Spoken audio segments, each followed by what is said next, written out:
Hi guys, it's me, Mikais Ganap, 23 years old, 5 years CKD patient.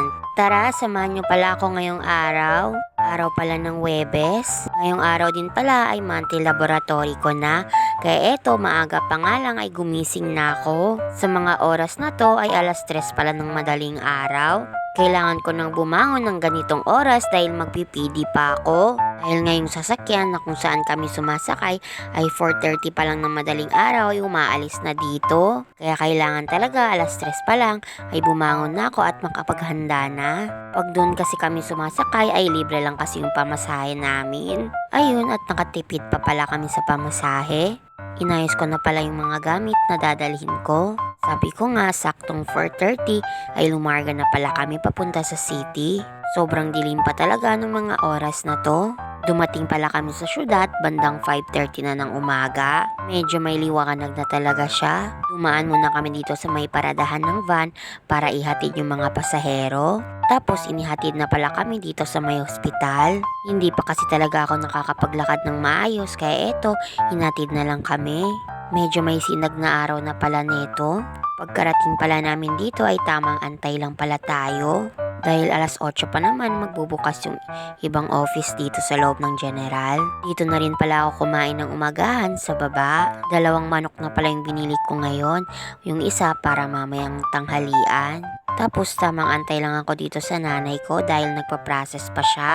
Nung natapos na pala niya i-process yung laboratory ko, kaya eto pumunta na pala kami sa my labs. Medyo may kalayuan din kung saan ako tumatambay kaya eto nag-wheelchair ako. Kasi kung maglalakad lang ako ay baka kinabukasan pa ako makakarating dun. Karating pala namin sa may laboratory ay binigyan niya pala kami dito ng number. At tamang antay lang din tayo ng mga saglit dito. Hindi naman katagalan yung pag-aantay ko dito. Nung makuhanan na pala ako ng dugo, ay bumalik na pala ako dun sa PD clinic. Dahil oras na ng PD ko, kaya kailangan ko ng mag-PD. Kaya tamang tulak na naman ng wheelchair sa akin ng nanay ko. Pero bago ako dumiretso sa may PD clinic, ay dumaan muna ako dito sa clinic ni Doc. Siyempre, mag-check up din siya sa akin.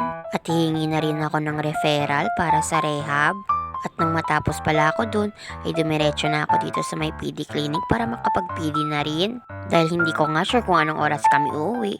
Kaya red na solution yung ginamit ko dito para long dwell.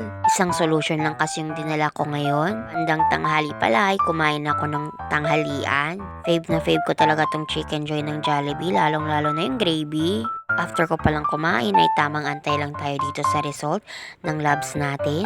Ayun nga, medyo bumaba yung hemoglobin natin kaya kailangan ulit natin mag-epotin. Nung natapos na pala i-process ng hepo yung nanay ko, kaya eto dumiretso na pala kami sa may rehab. Dahil i-schedule na sa akin kung kailan yung therapy ko. Therapy para makakapaglakad na talaga ng maayos. Ayun nga, every week na naman tayo pabalik-balik dito. Pero once a week lang. Nang matapos ko na palang gawin lahat-lahat, ay umuwi na pala kami. Pero syempre hanggat hindi ko pa kinakain tong lumpia ng Ronstorod, ay hindi pa talaga ako uuwi. Sobrang sarap niya lang kasi talaga. Isa talaga yun sa nakain kong lumpiang toge, yung masarap. Nung umuwi pala kami ay umuulan sa may city. At as usual, gabi na nung nakarating kami sa may kuruan. Kaya hanggang dito na lang. Salamat!